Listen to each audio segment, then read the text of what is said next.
Человек, когда о чем-то говорит или что-то заявляет, его позиция либо слабая, либо сильная.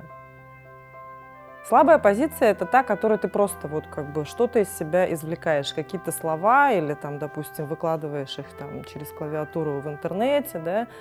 Ты просто чем-то возмущен, а сам, то есть возмущен тем, что ты получаешь, а сам ничего не отдаешь. То есть в моем смысле, да, отдать свой гражданский долг – это прийти на выборы.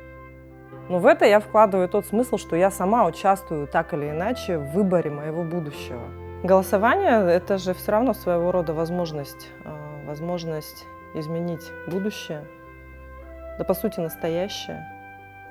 Мы уже сейчас живем в этом. Поэтому призывать я, конечно, не буду, но просто каждый должен осознавать, что его голос имеет больше веса, если он принимает активное участие в развитии общества.